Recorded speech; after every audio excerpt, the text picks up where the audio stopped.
95 India ഭരിക്കുന്ന നരസിംഹറാവുവാണ്. അന്ന് ഒരു വർഗീയ ചേരിതിരിവിൽ പരീക്ഷണം നടക്കുന്ന ഒരു കാലഘട്ടമാണ്. പൊളിച്ചു ആ വിവാദങ്ങളൊക്കെ നടക്കുന്ന ഒരു കാലഘട്ടത്തിലാണ് ഈ ബില്ല് വരുന്നത്. ഇന്നത്തെ മോഡിയുടെയും അമിത്ഷായുടെയും രാഷ്ട്രീയം എന്ന് പറയുന്നത്, BJP രാഷ്ട്രീയം എന്ന് പറയുന്നത് ചെറിയൊരു വിഷയമായാൽ പോലും അത് ഭിന്നിപ്പിൻ്റെ പശ്ചാത്തലത്തിലേക്ക് വളർത്തുക എന്നുള്ളത്. അതിലേതെങ്കിലും ഒരു മതവിഭാഗത്തിൻ്റെ മതധർമ്മ സ്ഥാപനങ്ങൾക്ക് മറ്റൊരു മതവിഭാഗത്തിൻ്റെ മതധർമ്മ സ്ഥാപനങ്ങൾക്ക് ലഭിക്കുന്ന ആനുകൂല്യങ്ങളോ പരിരക്ഷയോ അതിനേക്കാൾ കൂടുതലായി അമിതമായി എന്തെങ്കിലും ഒരു നിയമമൂലം നൽകുന്നെങ്കിൽ അത് തീർച്ചയായും തെറ്റാണ്. ബാബരി മസ്ജിദിൻ്റെ സ്ഥലം സുപ്രീം കോടതി വിട്ടുകൊടുത്തത് രാമലല്ലയ്ക്കാണ്, രാമവിഗ്രഹത്തിനാണ്. അത് നടത്തിക്കൊണ്ടുപോകാനുള്ള ട്രസ്റ്റിനെ പോലും സുപ്രീം കോടതിയാണ് നിയമിച്ചത്. വഖഫ് നിയമം അനുസരിച്ച് വഖഫ് ബോർഡിൻ്റെ മുൻകൂർ അനുമതിയില്ലാതെ വിറ്റാൽ അത് അസാധുവാണ്. 2013 ശേഷം വഖഫ് ഭൂമി വിൽക്കാൻ പാടില്ല എന്ന നിയമമാണ്. അതെന്തൊരു നിയമമാണ് എന്നാണ് അടുത്ത ചോദ്യം. പ്രചരിപ്പിക്കുന്നത് എന്താ വെച്ചാൽ ഇതൊരു വഖഫ് ബോർഡ് പോലെ ഒരു മുസ്ലിം സ്ഥാപനമാണ്, ഏതാണ്ട് മതപരമായിട്ടുള്ള ചില മൗലവിമാരിരിക്കുന്ന ഒരു സ്ഥാപനമാണെന്നുള്ളൊരു ഫീലിംഗ് ആണ് പുറത്തുള്ളത്. ഇപ്പോൾ ഇന്ത്യയിൽ അടുത്ത കാലത്ത് വന്ന ഒരു വലിയ ഭരണഘടനാ ഭേദഗതിയാണ് ഇതിന് കൊണ്ടുവന്നിട്ടുള്ളത്. പുതിയ വഖഫ് ബില്ലിന്, വഖഫ് നിയമങ്ങളുടെ ഇതായിട്ടുള്ള വഖഫ് ബില്ലെന്ന് പറയുന്ന ഒരു നിയമം കേന്ദ്ര സർക്കാർ കൊണ്ടുവന്നിട്ടുണ്ട്. ഈ നിയമം നിലവിലുള്ള വഖഫ് നിയമത്തിന് ഭേദഗതി ചെയ്യുന്നതാണ് ഈ പുതിയ നിയമം.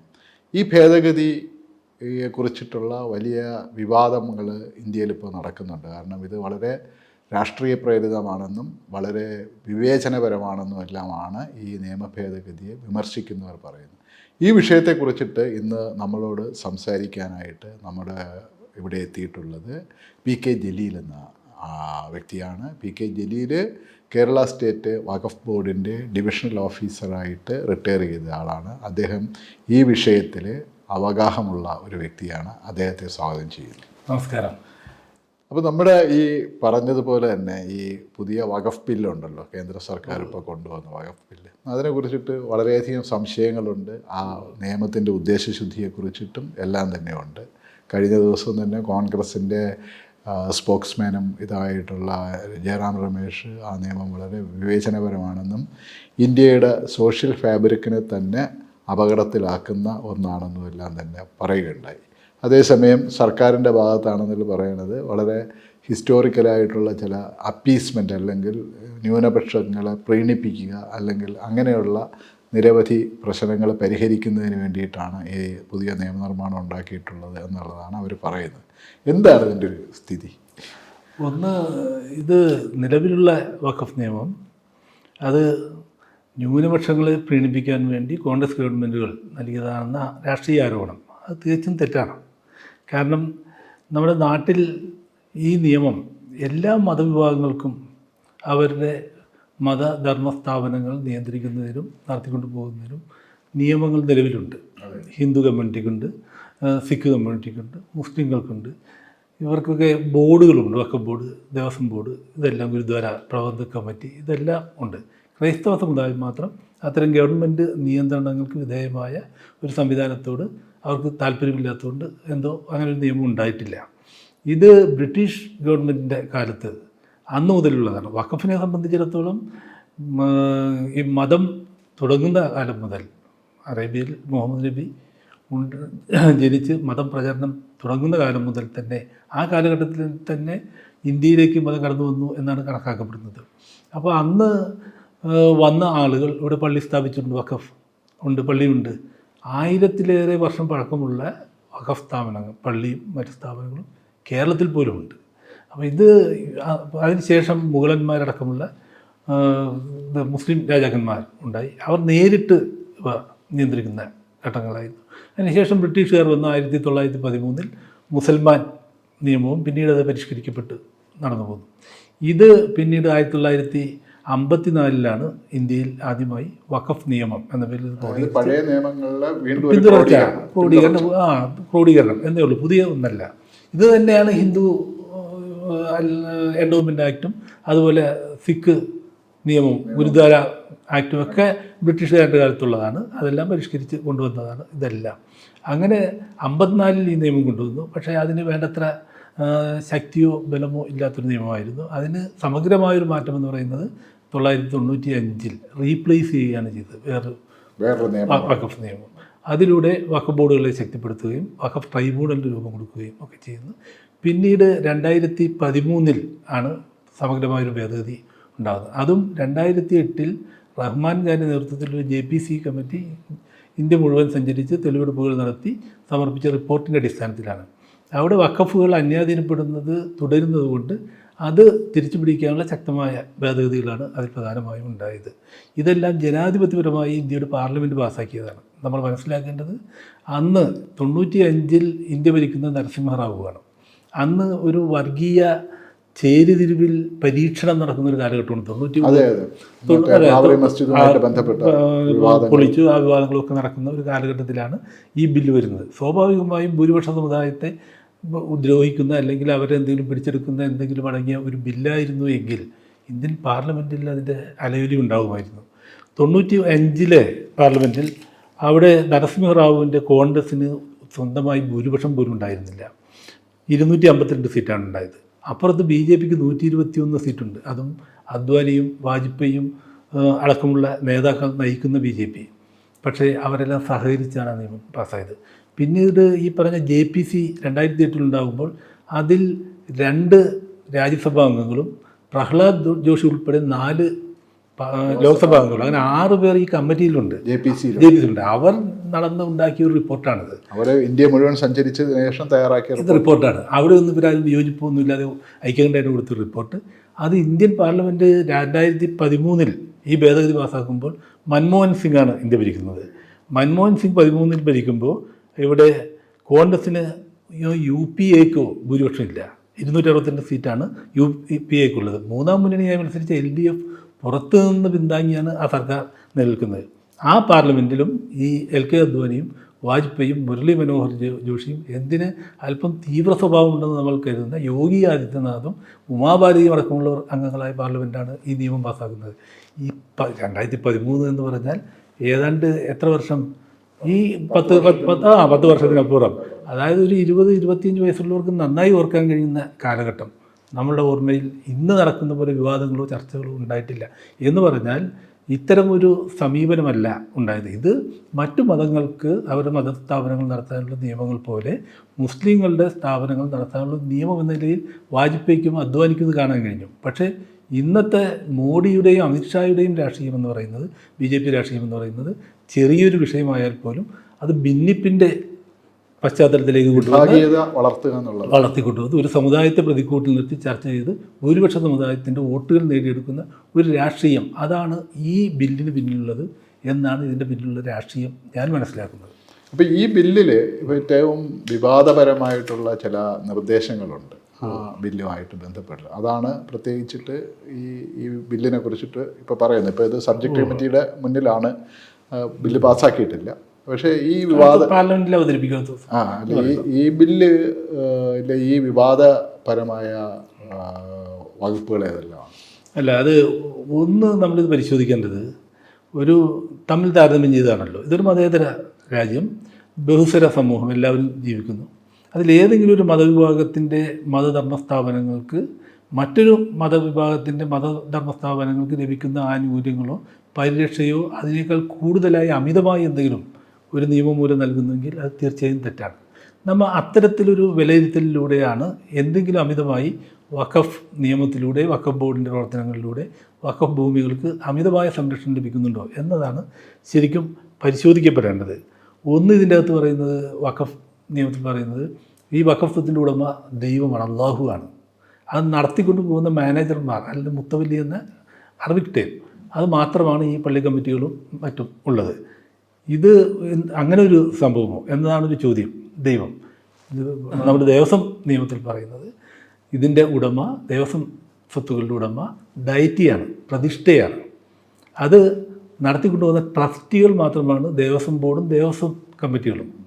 ഇവിടെ ബാബരി മസ്ജിദ് കേസിൽ ബാബരി മസ്ജിദിൻ്റെ സ്ഥലം സുപ്രീം കോടതി വിട്ടുകൊടുത്തത് രാംലല്ലയ്ക്കാണ്, രാമവിഗ്രഹത്തിനാണ്. അത് നടത്തിക്കൊണ്ടുപോകാനുള്ള ട്രസ്റ്റിനെ പോലും സുപ്രീം കോടതിയാണ് നിയമിച്ചത്. അപ്പോൾ അവിടെയും ഇതിൻ്റെ ഉടമ ഈ ദൈവമാണ്. ഇതിൽ ഒരു വ്യത്യാസവും ഇല്ല. പിന്നെ ഇത് വിൽപ്പന നടത്തുന്നതിനും അന്യാധീനപ്പെട്ട ഭൂമി തിരിച്ചു പിടിക്കുന്നതിനുള്ള നിയമങ്ങളാണ്. ആ നിയമങ്ങളും ഇത് തന്നെയാണ് പറയുന്നത്. വിൽക്കണമെങ്കിൽ വഖഫ് നിയമം അനുസരിച്ച് വഖഫ് ബോർഡിൻ്റെ മുൻകൂർ അനുമതിയില്ലാതെ വിറ്റാൽ അത് അസാധുവാണ്. അതുകൊണ്ടാണ് മുനമ്പത്ത് ഭൂമി 2013 വരെ ആ നിയമം ഉണ്ടായിരുന്നു. 2013 മുമ്പ് മുനമ്പത്ത് കിടന്ന കൈമാറ്റങ്ങളൊക്കെ ബോർഡിൻ്റെ അനുമതി ഇല്ലാത്തതുകൊണ്ടാണ് അത് അസാധുവായി മാറുന്നത്. ഇത് തന്നെയാണ് ദേവസ്വം നിയമത്തിലും പറയുന്നത്. ദേവസ്വം കമ്മീഷണറുടെ അനുമതിയില്ലാതെ വിറ്റാൽ അത് അസാധുവാണ് എന്നാണ് നിയമത്തിൽ പറയുന്നത്. വഖഫ് നിയമം സെക്ഷൻ 51 പറയുന്നത് any gift, sale, exchange, mortgage ഇതെല്ലാം ഷാൽ വോയിഡ്, അസാധുവായിരിക്കും. എങ്ങനെയെങ്കിൽ unless previous sanction of the board, ബോർഡിൻ്റെ മുൻകൂർ അനുമതി ഇല്ലെങ്കിൽ ഇത് അതായിരിക്കും. അതേ വേരിങ് തന്നെയാണ് ഈ ദേവസ്വം നിയമത്തിലുള്ളത്. ദേവസ്വം നിയമത്തിൽ 29(1) പറയുന്നത് any exchange, sale or mortgage and lease shall be null and void, അസാധുവായിരിക്കും. എങ്ങനെയെങ്കിൽ unless sanctioned by the commissioner sanction ഇല്ലെങ്കിൽ. ഇതിൽ തമ്മിൽ എന്ത് വ്യത്യാസമാണ് ഉള്ളത്? ഇതേ ആനുകൂല്യമാണ് ഉള്ളത്. പിന്നെ 2013 ശേഷം വഖഫ് ഭൂമി വിൽക്കാൻ പാടില്ല എന്ന നിയമമാണ്. അതെന്തൊരു നിയമമാണ് എന്നാണ് അടുത്ത ചോദ്യം. ഭൂമി ക്രയവിക്രയം ചെയ്യുന്നതിൽ നമ്മുടെ രാജ്യത്ത് വഖഫ് ഭൂമിക്ക് മാത്രമല്ല പല മേഖലകളിലും റെസ്ട്രിക്ഷൻസ് ഉണ്ട്, നിയന്ത്രണങ്ങൾ ഉണ്ട്. ഇപ്പോൾ ലൈഫ് പദ്ധതിയിൽ വീട് കൊടുക്കുമ്പോൾ 12 കൊല്ലത്തേക്ക് വിൽക്കാൻ പാടില്ല എന്ന് എഗ്രിമെൻ്റ് എഴുതി ഒപ്പിടണം, അവരുടെ ഭൂമിയല്ലേ. അതുപോലെ 370-ാം വകുപ്പ് റദ്ദ് ചെയ്തു. കാശ്മീരിൽ നമുക്ക് പോയി ഭൂമി വാങ്ങാൻ പാടില്ല എന്നായിരുന്നു, അതിപ്പോൾ റദ്ദ് ചെയ്തു. പക്ഷേ 371A മുതൽ F വരെ വടക്ക് കിഴക്കൻ സംസ്ഥാനങ്ങൾ, നാഗാലാൻഡ്, മണിപ്പൂർ, സിക്കിം, ഇവിടെയൊക്കെ അതാത് സ്ഥലത്തുള്ളവർക്കേ ഭൂമി വാങ്ങാൻ പറ്റുള്ളൂ. ഹിമാചൽ പ്രദേശിൽ പോലും അതേ പറ്റുള്ളൂ. ആസാമിലെ 9 ജില്ലകൾ ഇതൊക്കെ ഉണ്ട്. അത് ആദിവാസികളുടെ നമ്മുടെ നാട്ടിലെ നിയമം എന്താ? ആദിവാസികൾക്ക് സർക്കാർ പട്ടയം കൊടുത്താൽ ഒരു കാലത്ത് അത് വിൽക്കാൻ കഴിയില്ല, വാങ്ങാനും പാടില്ല. അപ്പോൾ ഇതെല്ലാം എന്താണെന്ന് വെച്ചാൽ ആ പ്രദേശത്തിൻ്റെ പ്രത്യേകതകൾ, ഹില്ലി ഏരിയ, ട്രൈബൽ ഏരിയ, ആ ഭൂമിശാസ്ത്രപരമായ സംസ്കാരം അതൊക്കെ പരിരക്ഷിക്കപ്പെടാൻ പറ്റും. അതുപോലെ മതപരമായ ഒരു വസ്തു അത് ആ രീതിയിൽ പരിരക്ഷിക്കപ്പെടാൻ വേണ്ടി വിൽക്കാൻ പാടില്ല എന്നൊരു നിയമം, അതല്ല അതിനു വേണ്ടി മാത്രം ഉള്ള ഒരു നിയമമല്ല. അതുകൊണ്ട് അതിൽ വേറെ വിവേചനം എന്തെങ്കിലും മുസ്ലിം സമുദായത്തിന് മാത്രമായി ഉള്ളതായിട്ട് എനിക്ക് തോന്നിയിട്ടില്ല. എന്നാൽ സെക്ഷൻ 40 വിവാദപരമായി ചർച്ച ചെയ്യുന്നത്. വഖഫ് നിയമത്തിലെ സെക്ഷൻ 40 പ്രകാരം ഒരു ഭൂമി വഖഫാണോ അല്ലയോ എന്ന് തീരുമാനിക്കാനുള്ള അധികാരം വഖഫ് ബോർഡിനാണ്. അത് ശരിയല്ല എന്ന് പറഞ്ഞപ്പോൾ അത് ഈ പുതിയ അമെൻമെൻറ്റിൽ എടുത്തു കളഞ്ഞിട്ട് അത് സർക്കാർ നിശ്ചയിക്കുന്ന ഉദ്യോഗസ്ഥൻ, കളക്ടറായിരുന്നു ആദ്യം, ഇപ്പോൾ JPCയുടെ അമെൻമെൻറ്റിൽ ഉദ്യോഗസ്ഥൻ, സർക്കാർ നിശ്ചയിക്കുന്ന ഉദ്യോഗസ്ഥൻ തീരുമാനിക്കും എന്നാണ് പറയുന്നത്. ദേവസ്വം നിയമത്തിൽ എന്താണുള്ളത്? വഖഫ് നിയമത്തിൽ ഇപ്പോൾ ഒരു വഖഫ് ഭൂമി അന്യാധീനപ്പെട്ടു, ആരെങ്കിലും കയ്യേറി അവിടെ ഇത് ചെയ്യുന്നു എന്ന് പരാതി കിട്ടിയാൽ ബോർഡ് നിയമം പറയുന്നത് ബോർഡ് അന്വേഷണം നടത്തണം. അന്വേഷണം നടത്തി രേഖകൾ പരിശോധിച്ച് അത് വഖഫ് ഭൂമിയാണെന്ന് ഉറപ്പായാൽ, അത് വഖഫ് ഭൂമിയാണെന്ന് ഉറപ്പിക്കുന്നത് ബോർഡ് അത് തിരിച്ചെടുക്കാൻ നടപടിയെടുക്കണം. അതേ ഇത് തന്നെയാണ് ദേവസ്വം ഇതിലും. പരാതി കിട്ടിയാൽ ദേവസ്വം കമ്മീഷണർ നിയോഗിക്കുന്ന ഉദ്യോഗസ്ഥനോ അന്വേഷണം നടത്തി അത് ദേവസ്വം ഭൂമിയാണെന്ന് ഉറപ്പായാൽ തിരിച്ചു പിടിക്കാൻ നടപടി സ്വീകരിക്കണം. അപ്പോൾ ഇത് ദേവസ്വം ഭൂമിയാണെന്ന് കമ്മീഷണർ അവർ തീരുമാനിക്കുന്നു, ദേവസ്വം ബോർഡ് തീരുമാനിക്കുന്നു, അപ്പുറത്ത് വഖഫ് ബോർഡ് തീരുമാനിക്കുന്നു. വഖഫ് ബോർഡിൻ്റെ മാത്രം ഇപ്പോൾ എടുത്തു കളയുന്നു. അല്ല, അതിലൊരു പ്രശ്നം വന്നതെന്ന് പറഞ്ഞാൽ ഇങ്ങനെ വഖഫ് ബോർഡ് തീരുമാനിച്ചു കഴിഞ്ഞിരുന്നാൽ അതിനെ ചോദ്യം ചെയ്യാൻ നമുക്ക് അവകാശമില്ല. ഉണ്ട്, അതിൻ്റെ അകത്ത് അത് ഞാൻ പറഞ്ഞു വരാം. അത് ഇപ്പോൾ അതിന് ബാക്കി കൂടി ചേർത്ത് പറയുമ്പോൾ ഒന്നിച്ച് മനസ്സിലാവും. ഇപ്പോൾ ഒഴിപ്പിക്കുന്നത് ഇപ്പം അങ്ങനെ കണ്ടെത്തി ഒഴിപ്പിക്കുന്നത് കളക്ടർ വഖഫ് ബോർഡ് നോട്ടീസ് കൊടുത്ത് ഒഴിപ്പിക്കണം. അവർ ഒഴിഞ്ഞില്ലെങ്കിൽ കളക്ടർ വഴിയാണ് ഇംപ്ലിമെൻ്റ് ചെയ്യേണ്ടത്. ഇതിൻ്റെ അകത്ത് ഈ ദേവസ്വം നിയമത്തിൽ ദേവസ്വം ബോർഡ് നോട്ടീസ് കൊടുക്കുന്ന വഴിയാണ്, ഒഴിഞ്ഞില്ലെങ്കിൽ കളക്ടർ വഴി ഇംപ്ലിമെൻ്റ് ചെയ്യണം, കളക്ടർ വഴി ഇതെടുക്കണം. ഇതാണ് രണ്ട് നിയമത്തിലും വ്യത്യാസമില്ല. എന്നാൽ ഒരു പ്രത്യേകത ഉള്ളത് ഈ Hindu religious and charitable endowment act, അതാണ് മലബാർ ദേവസ്വത്തിൻ്റെ ഭാഗം. നമ്മുടെ ഇവിടെ Thiruvithamkoor Cochin Hindu religious institution act, അത് പ്രകാരമാണ് ഇവിടുത്തെ ദേവസ്വങ്ങൾ പ്രവർത്തിക്കുന്നത്. ഈ രണ്ട് ദേവസ്വത്തിൻ്റെ നിയമത്തിൽ, അതായത് മലബാർ ദേവസ്വത്തിൻ്റെ 94 29 വകുപ്പുകളാണ് ഈ ഭൂമി ഒഴിപ്പിക്കുന്നത് സംബന്ധിച്ച് അതിൻ്റെ നടപടിക്രമങ്ങൾ പറയുന്നത്. ഇവിടെ 27, 50, 62, 7 ഇതിലെല്ലാം വ്യക്തമായി പറയുന്നത് ഈ ദേവസ്വം ഭൂമികൾക്ക് കേരള ലാൻഡ് കൺസർവേഷൻ ആക്ട് ബാധകമാണ്, അതുപ്രകാരമാണ് നടപടി സ്വീകരിക്കേണ്ടത് എന്ന് പറഞ്ഞിട്ട്, എന്ന് വെച്ചാൽ പുറമ്പോക്ക് ഭൂമി സർക്കാർ ഭൂമി ഒഴിപ്പിക്കുന്നവരെയാണ് ഒഴിപ്പിക്കേണ്ടത് എന്ന് പറഞ്ഞിട്ട് കേരളത്തിലെ എല്ലാ ദേവസ്വം ഭൂമികളും സർക്കാർ പുറമ്പോക്കായി സർക്കാർ ഡിക്ലെയർ ചെയ്തിട്ടുണ്ട്. അതാണ് ബാധകം. അതിൻ്റെ പ്രത്യേകത എന്താണെന്ന് വെച്ചാൽ ഇവിടെ കളക്ടർ ദേവസ്വം ഭൂമി ഒഴിപ്പിക്കാൻ വേണ്ടി ചെന്നാൽ ആരും തടഞ്ഞാൽ ആ തടയുന്നവരെ 30 ദിവസത്തേക്ക് നേരിട്ട് ജയിലിലേക്ക് അയക്കാൻ കളക്ടർക്ക് അധികാരമുണ്ട്. കളക്ടർക്ക് അധികാരമുണ്ട്. ഇപ്പുറത്ത് വഖഫ് ഭൂമി ഒഴിപ്പിക്കാൻ ഇതേ കളക്ടർ ചെല്ലുമ്പോൾ ആരെങ്കിലും തടഞ്ഞാൽ അവരെ പോലീസിൽ വിളിച്ച് പോലീസിൽ കൊണ്ടുപോയി കേസ് ചാർജ് ചെയ്ത് കോടതിയിൽ ഹാജരാക്കിയേ ചെയ്യാൻ കഴിയുള്ളൂ. സാധാരണ ഒരു സിവിൽ ഡിസ്പ്യൂട്ട് ചെയ്യാൻ പറ്റില്ല. കാരണം KLCയുടെ പ്രൊട്ടക്ഷൻ അതിനില്ല, ഇതിനില്ല.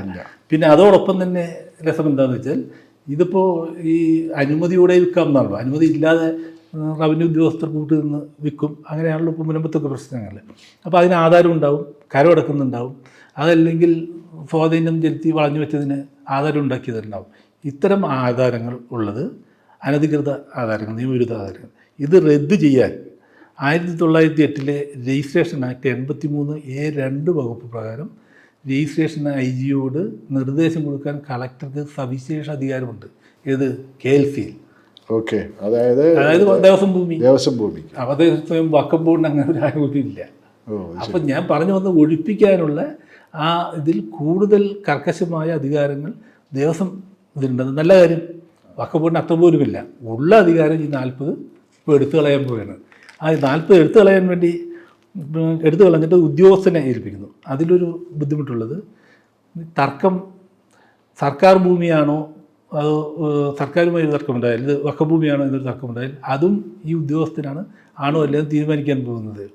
ഞാനും എൻ്റെ അയൽവക്കക്കാരനും തമ്മിൽ അദ്ദേഹത്തിൻ്റേതാണോ എൻ്റേതാണോ ഈ ഭൂമി എന്നൊരു തർക്കമുണ്ടായാൽ അദ്ദേഹത്തിൻ്റെ മകൻ തീരുമാനിക്കുമെന്ന് പറഞ്ഞാൽ എന്ത് നീതി ഉണ്ടാവും?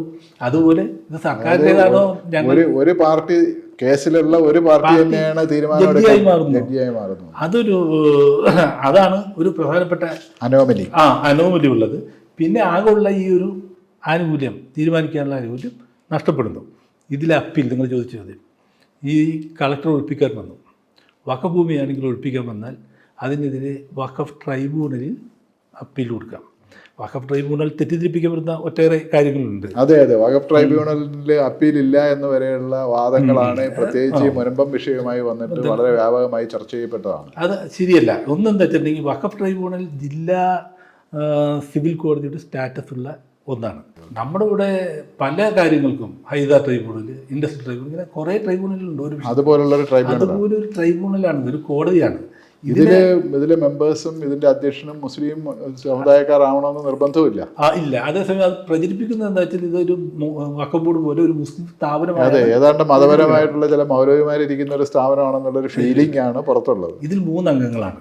അതിൽ ഒരാൾ ജില്ലാ ജഡ്ജി ആണ്, സിറ്റിംഗ് ജഡ്ജി. അദ്ദേഹമാണ് ഇതിൻ്റെ ചെയർമാൻ. അദ്ദേഹം മുസ്ലിം ആവാം, നോൺ മുസ്ലിം ആവാം. പക്ഷേ ഇപ്പോൾ രാജൻ തിട്ടയിൽ എന്ന് പറഞ്ഞ ഒരു ക്രിസ്ത്യൻ സഹോദരനാണ്. ഇതിനു മുമ്പ് സോമൻ സാറ്. ഒരിക്കലും അവിടെ ഒരു മുസ്ലിം വന്നിട്ടേ ഇല്ല എന്നതാണ് എൻ്റെ പ്രത്യേകത. അപ്പം ഇത് നമ്മൾ ജഡ്ജിയുടെ ജാതി നോക്കി നീതിന്യായം നിശ്ചയിക്കുന്നത് ശരിയല്ല എങ്കിലും ഈ തർക്കമുള്ളതുകൊണ്ട് ഞാൻ പറഞ്ഞതാണ്.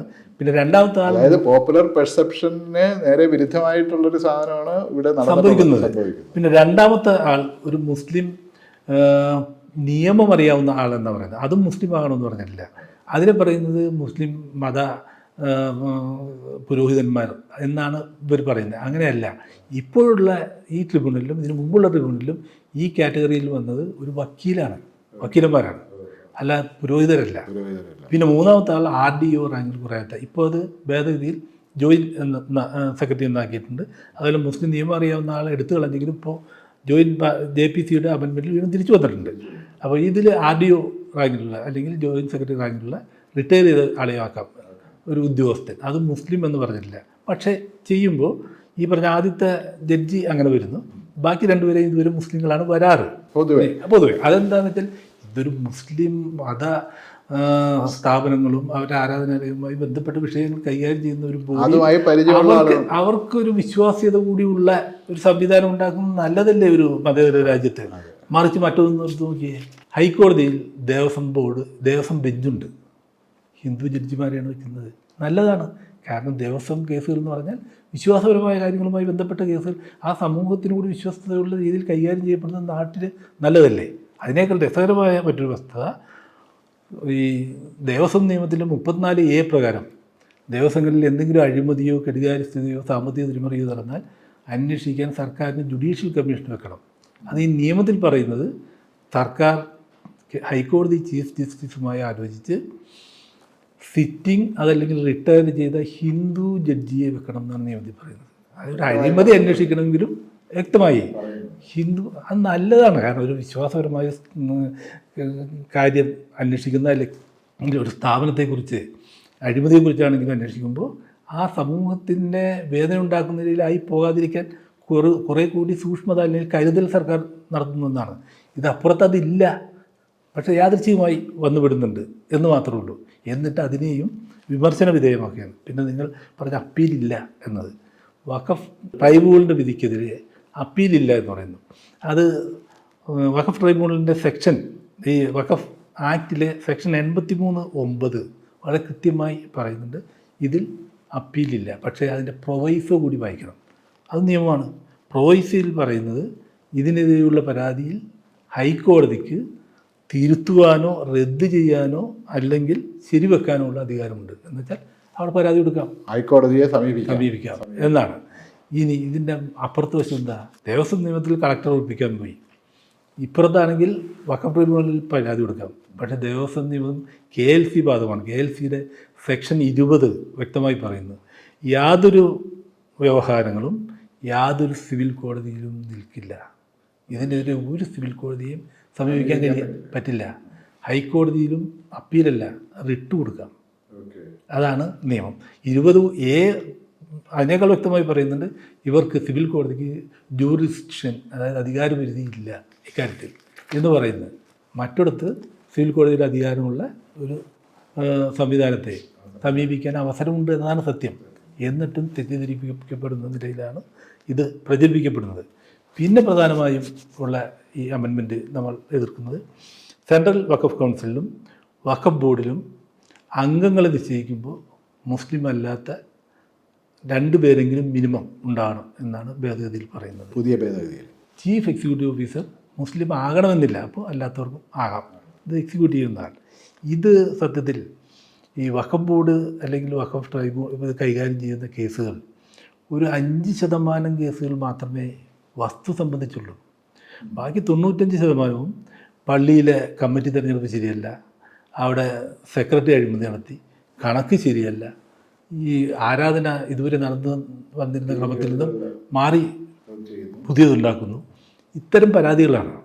ഇത്തരം കാര്യങ്ങൾ ചർച്ച ചെയ്യുന്ന ഒരു ബോർഡിൽ സ്വാഭാവികമായി ആ മതവിഭാഗത്തിൽപ്പെട്ടവർ ആയിരിക്കലാണ് നല്ലത് എന്നതുകൊണ്ടാണ് അവരുടെ വരുമാനം എന്ന് പറയുന്നത് പള്ളിയിൽ നിന്ന് കിട്ടുന്ന 7% വരുമാനത്തിൻ്റെ 7% വഖഫ് ബോർഡിൽ ടാക്സായി കൊടുക്കണം. അത് ഉപയോഗിച്ചാണ് വഖഫ് ബോർഡ് പ്രവർത്തിക്കുന്നത്. അപ്പോൾ അവരുടെ ഒരു സംവിധാനം അവർക്ക് വേണ്ടി വർക്ക് ചെയ്യുന്നത് അവരുടെ മതപരമായ കാര്യങ്ങൾക്ക് ആ നിലയിലാണ് ഇത് പോയിരുന്നത്. അത് മറ്റുള്ളവർക്ക് കൂടി കയറുകയും ഇന്നത്തെ സാഹചര്യത്തിൽ അത് പുതിയ തർക്കങ്ങൾക്കും പുതിയ വ്യാഖ്യാനങ്ങൾക്കും ഇട നൽകുകയും ചെയ്യുന്ന നിലയിലേക്ക് ഈ ഭേദഗതി കൊണ്ടുപോകും. ഇത് അപ്പുറത്ത് ദേവസ്വം നിയമത്തിലെ സ്ഥിതി എന്താ? ദേവസ്വം നിയമത്തിൽ സെക്ഷൻ 29(2) പറയുന്നു കമ്മീഷണർ ഹിന്ദു ആയിരിക്കണം. അതിലെ 4(1) പറയുന്നു ദേവസ്വം ബോർഡിൽ അംഗങ്ങളാകുന്നവർ, ബോർഡ് മെമ്പർമാർ ഹിന്ദു ആയിരിക്കണം. ഇനി ഹിന്ദുവിൻ്റെ ഡെഫിനിഷൻ പറയുന്നുണ്ട്, അതാണ് ഏറ്റവും പ്രധാനം. 2AA ഡെഫിനിഷൻ പറയുന്നത് ഒരു ഹിന്ദുവായി ജനിച്ച അല്ലെങ്കിൽ പരിവർത്തനം ചെയ്ത് ഹിന്ദുവായ ഒരാളായാൽ പോരാ, ആ പേരിൽ ഹിന്ദുവായാൽ പോരാ, അയാൾ ഹിന്ദു മതത്തിൽ വിശ്വസിക്കണം, ദൈവത്തിൽ വിശ്വസിക്കണം, ക്ഷേത്രാരാധനയിൽ വിശ്വസിക്കണം. അങ്ങനെയുള്ള ഒരു ഹിന്ദുവിനെ ഈ ദേവസ്വം ബോർഡ് മെമ്പറാകാൻ പറ്റൂ, ദേവസ്വം കമ്മീഷണറാകാൻ പറ്റൂ. മറ്റിടത്ത് പേരിന് ഉള്ളൊരു മുസ്ലിമിനാകാമെന്നാണ് നിയമം. അതുകൊണ്ട് വെള്ളിയാഴ്ച പോലും പള്ളിയിൽ പോകാത്തവർ CEO ആയും അതുപോലെ ബോർഡ് മെമ്പർമാരും ആയും വഖഫ് ബോർഡിലുണ്ട്, ഉണ്ടായിട്ടുണ്ട്. പക്ഷെ അതുപോലും ഇപ്പോൾ എടുത്തു കളയുന്നു. അത് പുതിയൊരു കടന്നുകയറ്റമായി ആ സമൂഹം കാണും. അതൊരു നല്ല കീഴ്വഴക്കമായിരിക്കില്ല. അതുകൊണ്ടാണ് അതിനെ എതിർക്കുന്നത്. പിന്നെ പ്രധാനപ്പെട്ട ഒരു ഭേദഗതി വഖഫ് ഉപയോഗം കൊണ്ട് വഖഫായ അത് എടുത്തു കളയുന്നു, ബൈ യൂസർ അത് എടുത്തു കളയുന്നു. നമ്മുടെ നാട്ടിൽ ഞാൻ നേരത്തെ പറഞ്ഞു, ഇവിടെ ഇസ്ലാം മതം 1000 വർഷങ്ങൾക്ക് മുമ്പേ പ്രചരിച്ചതാണ്. ആ കാലത്ത് മുതൽ പള്ളികളും വഖഫ് സ്വത്തുകളുമുണ്ട്. കൃത്യമായ റവന്യൂ നിയമങ്ങളോ ഒന്നും ഇല്ലാത്തൊരു കാലത്ത് ഈ ആധാരം ചെയ്തത് മാത്രമേ വഖഫാവൂ എന്ന് പറഞ്ഞാൽ അന്നതൊന്നും ഇല്ല. ഒരു ആളുകൾക്ക് പ്രാർത്ഥിക്കാൻ വേണ്ടി എൻ്റെ സ്ഥലത്ത് 10 സെൻറ്റ് നിങ്ങൾ പള്ളി വെച്ചോളം പറഞ്ഞു, ഞാൻ ഉൾപ്പെടെ അവിടെ പള്ളി ഉണ്ടാക്കുന്നു. അത് പള്ളിയായി തുടർന്നു വരുന്നു, അതുകൊണ്ട് ഇപ്പോഴും പള്ളി, അല്ലെങ്കിൽ ശ്മശാനമായി തുടർന്നു വരുന്നു, ഇപ്പോഴും അത് വഖഫ്. എന്നാൽ യൂസ് ബൈ യൂസർ അതാണ് ഇതുവരെയുള്ള നിയമം. ഇപ്പോൾ അതെടുത്തു കളഞ്ഞ് ബൈ റെക്കോർഡ് ഉള്ളത് മാത്രമേ, ആധാരമുള്ളത് മാത്രമേ ആവൂ. ഇതിന് മുൻകാല പ്രാബല്യം ഇല്ല എന്ന് നിയമത്തിൽ പറയുന്നുണ്ട്. പക്ഷേ ഈ ഇന്നത്തെ കാലഘട്ടത്തിൽ ഇപ്പോൾ നമുക്കിവിടെ ആരാധനാലയ സംരക്ഷണ നിയമമുണ്ട്. 947 ഓഗസ്റ്റ് 15-ാം തീയതി സ്റ്റാറ്റസ് അതുപോലെ നിലനിർത്തണമെന്നാണ്. പക്ഷേ ആ നിയമം നിലനിൽക്കുമ്പോഴാണ് പലതിൻ്റെയും അടി തോണ്ടിയിട്ട് പണ്ടുണ്ടായിരുന്നു എന്ന് പറഞ്ഞാൽ ആ കേസുകളെല്ലാം കോടതി എൻ്റർടൈൻ ചെയ്യുന്നു. ആ ഒരു കാലത്ത് ഈ ഭീതിയോടെ മാത്രമേ ഇത് കൂടുതൽ ഇടങ്ങളിലേക്ക്, കൂടുതൽ പ്രശ്നങ്ങളിലേക്ക്, കൂടുതൽ വകസ്വത്തുക്കൾ തർക്കങ്ങളിലേക്ക് പോകുന്നൊരു സ്ഥിതി ഉണ്ടാകും എന്ന ഭയം സ്വാഭാവികമായും ഉണ്ടാകും. നമ്മുടെ നാട്ടിൽ പോലും ഈ സമീപകാലം വരെ ജന്മിത്വം നിലനിന്നപ്പോൾ ജന്മിയുടെ ഈ ഭൂമിയിൽ തെങ്ങ് കയറാൻ, കൃഷിപ്പണികൾ ചെയ്യാൻ, മീൻ പിടിക്കാനൊക്കെ ആളുകൾ കൊണ്ടുവന്ന് താമസിപ്പിക്കും കൊണ്ടുകെട്ടി. ആ സ്ഥലം അവരുടേതെന്ന് പറയാൻ കഴിയില്ല, അവരുടേതാകുന്നില്ല. പക്ഷേ ജന്മി താമസിച്ചോളം പറഞ്ഞ് താമസിക്കുന്നു. 970 ഈ നിയമം വന്നപ്പോൾ, ലാൻഡ് റിഫോംസ് ആക്ട് വന്നപ്പോഴല്ലേ ഇവർക്ക് പട്ടയം കിട്ടുന്നത്, ഈ അടുത്താണ്. അപ്പോൾ അതിന് മുമ്പൊക്കെ കൃത്യമായ രേഖകളില്ലാതെയാണ് എൻ്റേതെന്ന് പറഞ്ഞുള്ള ഭൂമികളുള്ളത്. അത് നിലനിൽക്കുന്ന ഇവിടെ നൂറ്റാണ്ടുകൾക്ക് മുമ്പുള്ളവയ്ക്ക് ഇത് വേണം എന്ന് പറഞ്ഞാൽ എങ്ങനെ പ്രായോഗികമാകും? മറുവശത്ത് ഹിന്ദു സമൂഹത്തിന് ഇതിനേക്കാൾ പ്രശ്നമുണ്ട്. കാരണം അവർ ഇസ്ലാമിനേക്കാൾ സഹസ്രാബ്ദങ്ങൾ പഴക്കമുള്ള മതമാണ്. എത്രയോ കാലം പഴക്കമുള്ള, ആയിരക്കണക്കിന് വർഷങ്ങൾ പഴക്കമുള്ള ക്ഷേത്രങ്ങളും മഠങ്ങളും അതുപോലുള്ള സ്ഥാപനങ്ങളും ആരാധനാലയങ്ങളും ഒക്കെ ഉണ്ട്. ഇവയ്ക്കൊക്കെ എങ്ങനെ ആധാരം ഉണ്ടാകും? ഇവയ്ക്കൊക്കെ ഇത്തരം രേഖകൾ ഉണ്ടാകുക സ്വാഭാവികമായും കഴിയില്ല. അതുകൊണ്ട് അവർ നിയമത്തിലും അത് പറയുന്നുണ്ട്. നിയമത്തിൽ സെക്ഷൻ 2(4) ഈ ഹിന്ദു റിലീജിയസ് എൻഡോമെൻറ്റിനെ എന്താണെന്ന് പറയുന്നത്. അതിങ്ങനെ അമ്പലം ഇതൊക്കെ പറഞ്ഞു വന്നിട്ട് അതിൽ പറയുന്നു used as of right by Hindu community. അത് അവർ യൂസ് ചെയ്യുന്നത് അവകാശമായിട്ട് അവർക്ക്, അത് അവരുടെ ഇതാണ്, അത് അവർ ആണ്, അല്ല അതിന് രേഖ നോക്കി അല്ല, അവർ ഉപയോഗിച്ചു വരുന്നതാണ്. അത് സെക്ഷൻ 27 ഒന്നുകൂടി പറയുന്നത് റവന്യൂ രേഖകളിൽ ദേവസ്വം വക, പണ്ടാരപ്പാട്ടം വക, റവന്യൂ ദേവസ്വം പുറമ്പോക്ക് എന്നെല്ലാം എഴുതിയിട്ടുള്ള ഏതെങ്കിലും ഉണ്ടെങ്കിൽ 1922 ഏപ്രിൽ 12-ാം തീയതിക്ക് ശേഷം ദേവസ്വത്തിൻ്റെ കൈവശമാണെങ്കിൽ അത് ദേവസ്വത്തിൻ്റെതാണ്. അല്ല അതിന് ആധാരമൊന്നും വേണമെന്നില്ല, കൈവശം ഉണ്ടായിരുന്നാൽ മതി. ഇത് മുസ്ലിങ്ങൾക്കും അത് തന്നെ അവരുടെ കൈവശം ഇരിക്കുന്ന, അവരാരാധിക്കുന്ന അവരുടെ ഇത്, അത് നാളിതുവരെ വഖഫായിരുന്നു. ഇനി അതല്ല എന്നൊരു നിയമം വരുമ്പോൾ അത് ഒരു വിഭാഗത്തോടുള്ള വിവേചനമായി മാറുന്നു.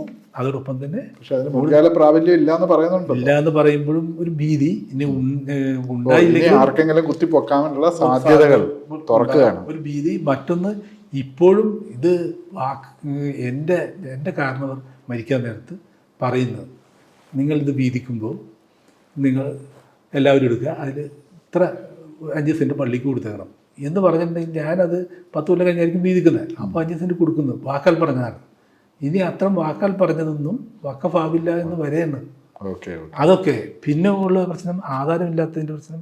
തോട്ടം മേഖലയിൽ ഇപ്പോൾ ഹാജിസൺ, ടാറ്റ, ഇവർക്കൊക്കെ തോട്ടങ്ങളുണ്ട്. അവിടെ തൊഴിലാളികളെ കൊണ്ടുവന്ന് താമസിപ്പിക്കുന്നു. അവർക്ക് പ്രാർത്ഥിക്കാൻ അമ്പലവും ക്രിസ്ത്യൻ ചർച്ചും ഇതുണ്ട്. അതൊന്നും ഈ അവരെ പാട്ടത്തിൻ്റെ ഭൂമിയിലാണ്, സർക്കാർ ഭൂമിയാണ്. അതിനൊന്നും പട്ടയോ അല്ലെങ്കിൽ രേഖകളോ ഒന്നും ഇല്ലാത്തതാണ്. അതൊക്കെ വരും കാലങ്ങളിൽ പള്ളി അല്ലാതാകും, വഖഫ് അല്ലാതാകുന്നു. എന്നാൽ മറ്റുള്ളവർക്ക് ഇത് ബാധകമല്ലാതായി നിലനിൽക്കുകയും ചെയ്യുന്നു. അത് തന്നെ നേരത്തെ കാലത്ത് ഇനിയുള്ള കാലത്ത് പ്രത്യേകിച്ച് ശ്മശാനങ്ങൾക്ക് ലൈസൻസ് കിട്ടുക എളുപ്പമല്ല. പൊതു ശ്മശാനങ്ങളിൽ സാധാരണ മുസ്ലിങ്ങളെ സംസ്കരിക്കാറില്ല. ക്രിസ്ത്യൻ കമ്മ്യൂണിറ്റിക്ക് ആ ഒരു പ്രശ്നങ്ങൾ ഉണ്ടാകാറുണ്ട്. അതിന് ചെയ്യാറ് ശ്മശാനം സർക്കാർ വക, പഞ്ചായത്തും മുനിസിപ്പാലിറ്റി വക ആ സ്ഥലത്ത് ഒരു ഭാഗം മതിൽ കെട്ടി ക്രിസ്ത്യാനികൾക്കും അതുപോലെ മുസ്ലിങ്ങൾക്കും കൊടുത്തതുണ്ടാവും. അങ്ങനെ കൊടുത്തിട്ടുള്ള സർക്കാർ ഭൂമിയാണ്. ആ ഭൂമി ആധാരം ഉണ്ടാവില്ലല്ലോ, ബൈ യൂസാണിത് ശ്മശാനം. അതെല്ലാം ഇതല്ലാതായി മാറുന്നു, തർക്കങ്ങളുണ്ടാകുന്നു എന്നതാണ്. പിന്നെ ഒരു പ്രധാനപ്പെട്ടത് ലിമിറ്റേഷൻ ആക്ട് ബാധകമല്ല. അതായത് മുസ്ലിം വഖഫ് പള്ളിയുടെ ഒരു സ്വത്ത് അത് ആരെങ്കിലും കയ്യേറിയിട്ടുണ്ടെന്ന് തോന്നിയാൽ അത് തിരിച്ചു പിടിക്കാൻ നടപടിയെടുക്കുന്നതിന് ലിമിറ്റേഷൻ ആക്ട് നിലവിൽ ബാധകമല്ല. നമ്മുടെ നാട്ടിൽ വ്യക്തിയുടെ സ്വത്താണെങ്കിൽ 12 വർഷം, സർക്കാരിൻ്റെ 30 വർഷം ലിമിറ്റ്. അത് കഴിഞ്ഞാൽ പിന്നെ അവകാശപ്പെടാൻ പാടില്ല എന്നാണ്. പക്ഷേ ഏത് കാലത്തും വഖഫിൻ്റെ കാര്യത്തിൽ ചെയ്യാൻ ലിമിറ്റേഷൻ ആയിട്ട് വാദമല്ല. അത് ശരിയല്ല എന്ന് പറഞ്ഞ് എടുത്തു കളയുന്നു. അപ്പുറത്ത് ദേവസ്വം നിയമത്തിൽ ഡയറ്റി പെർപ്പച്വൽ മൈനറാണ്, ശാശ്വതമായി മൈനറാണ്. 10 കൊല്ലം കഴിഞ്ഞാലും 100 കൊല്ലം കഴിഞ്ഞാലും 1000 കൊല്ലം കഴിഞ്ഞാലും മൈനറാണ്. മൈനറുടെ സ്വത്തിന് ലിമിറ്റേഷൻ ബാധകമല്ല. എപ്പോൾ വേണമെങ്കിലും ആയിരക്കണക്കിന് വർഷം കഴിഞ്ഞാലും. അതുകൊണ്ടാണല്ലോ 5ഉം 6ഉം നൂറ്റാണ്ട് പള്ളികളായി മുഗളന്മാർ വെച്ച് ആരാധിച്ചു വരുന്ന സ്ഥലങ്ങളുടെ അടിയിൽ കാണുമ്പോൾ 600 കൊല്ലം കയ്യിലിരുന്നാണെന്ന് പറഞ്ഞിട്ട് കാര്യമില്ല. ലിമിറ്റേഷൻ ആക്ട് ബാധകമല്ല, അവകാശപ്പെടാം. തർക്കങ്ങളുണ്ടാകുന്നത്. അപ്പോൾ അത് മുസ്ലിങ്ങളുടെ മാത്രം എടുത്തു കളയുന്നു, വഖഫിന് മറ്റുള്ളവരെ നിലനിൽക്കുന്നു. ഇന്നിപ്പോൾ പ്രത്യേകിച്ച് ഉത്തരേന്ത്യയിൽ വർഷങ്ങളായി വഖഫ് ഭൂമി കൈവശം വെച്ചവരുടേത് തിരിച്ചു പിടിക്കാൻ കഴിയാതെ അത് അന്യാധീനപ്പെടുന്ന ഒരവസ്ഥ ഉണ്ടാവും. അത് ശരിയല്ല. മുസ്ലിങ്ങളല്ലാത്തവർക്ക് വഖഫ് ചെയ്യാൻ ചെയ്യില്ല എന്ന് പറയുന്നത്. നിലവിൽ നിയമത്തിൽ 3-6 വകുപ്പ് അനുസരിച്ച് എനി പേഴ്സൺ ആർക്കും സംഭാവന ചെയ്യാം. പക്ഷേ പുതിയ നിയമത്തിൽ 5 വർഷം മുസ്ലിമായി പ്രാക്ടീസ് ചെയ്ത ഒരാൾക്കേ ചെയ്യാൻ പാടുള്ളൂ. 5 വർഷം പ്രാക്ടീസ് തന്നെ ശരിയല്ല. കാരണം ഒരാൾ മുസ്ലിമായി അയാളുടെ സ്വത്തിൽ കൊടുക്കുന്നതിൽ അതിനൊരു അവകാശം കൊടുക്കണമായി. ഇനി 5 വർഷം എന്ന് കൊടുക്കുന്നു, മുസ്ലിം അല്ലാത്തവർക്ക് കൊടുക്കാൻ പാടില്ല. ഒരു ക്രിസ്ത്യൻ ദേവാലയത്തിന്, ഒരു ഹിന്ദു ധർമ്മസ്ഥാപനത്തിന് ഏത് മതക്കാർക്ക് വേണമെങ്കിലും സൗജന്യമായി കൊടുക്കാം. എന്നാൽ ഒരു മുസ്ലിം സ്ഥാപനത്തിന് വഖഫായി അല്ലെങ്കിൽ സൗജന്യമായി കൊടുക്കാൻ മറ്റു മതക്കാർക്ക് കൊടുക്കാൻ പറ്റില്ല. ഇത് വിവേചനപരമാണ്. അതിനേക്കാൾ ഇപ്പോൾ നമ്മുടെ നാട് ഒരു മതസൗഹാർദ്ദത്തിൽ ഒന്നിച്ച് ജീവിക്കുന്നു. എന്തുമാത്രം പള്ളികൾ മറ്റു മതക്കാർ തന്ന സ്ഥലത്തുണ്ടായിട്ടുണ്ട്, അങ്ങോട്ടും തിരിച്ചുമുണ്ട്. ഇപ്പോൾ ഈ അടുത്ത കാലത്താണ് പുനലൂർ NMAH ഹനഫി മുസ്ലിം ജമാഅത്തിൻ്റെ പള്ളിയുടെ 3 സെൻറ്റ് സ്ഥലം അവിടുത്തെ ക്രൈസ്തവ സെമിത്തേരിയിലേക്ക് പോകാൻ വഴിയില്ലാത്തതുകൊണ്ട് 3 സെൻറ്റ് വിട്ടുകൊടുത്തു. അത് ചെയ്യേണ്ട നാട്ടിൽ, ആ നിലനിൽക്കുന്ന നാട്ടിൽ മുസ്ലിങ്ങൾക്ക് മാത്രം മറ്റുള്ളവർ ചെയ്യാൻ പാടില്ല എന്ന് പറയുന്നു. അതിൽ മറ്റൊരു വിഷയം കൂടിയുണ്ട്. എൻ്റെ സ്വത്ത്, ഞാൻ സമ്പാദിച്ച സ്വത്ത് എങ്ങനെ ആർക്ക് കൊടുക്കണമെന്ന് തീരുമാനിക്കുള്ള എൻ്റെ അവകാശം പോലും അതുപോലും നിഷേധിക്കപ്പെടുന്നു. അതാണ് ഇതിൻ്റെ പ്രധാനപ്പെട്ടത്. പിന്നെ ഏറ്റവും ദുഃഖകരമായെന്ന് വഖഫ് അലല്ലാഹുല്ലാതെ അഥവാ പ്രൈവറ്റ് വഖഫ് അത് ഇല്ലാതാക്കുന്ന ഭേദഗതിയാണ് കൊണ്ടുവന്നിരുന്നത്. പ്രൈവറ്റ് വഖഫ് എന്ന് പറഞ്ഞാൽ എൻ്റെ സ്വത്ത് ഞാൻ മരിച്ചാൽ എൻ്റെ മക്കൾക്ക് അവരുടെ നിയമപരമായ അവകാശങ്ങൾ ഭാഗിച്ചെടുക്കാം. പക്ഷേ അങ്ങനെ വരുമ്പോൾ എൻ്റെ മക്കൾ 5 പേരുണ്ടെങ്കിൽ 5 പേരും മിടുക്കരാകണമെന്നില്ല. ചിലർ നല്ല മിടുക്കരുണ്ടാവും, ചിലർ അല്പം സ്ലോ ആയ ആളുകളുണ്ടാവും. അതിൽ പെൺകുട്ടികൾ വിവാഹം കഴിച്ച് വിധവയായി വീട്ടിൽ വന്ന് നിൽക്കുന്നത്, അവർക്ക് പ്രായപൂർത്തിയായ ആൺമക്കളെല്ലാം വരുമാനം ഉണ്ടാക്കാൻ അങ്ങനെയുള്ളവർ.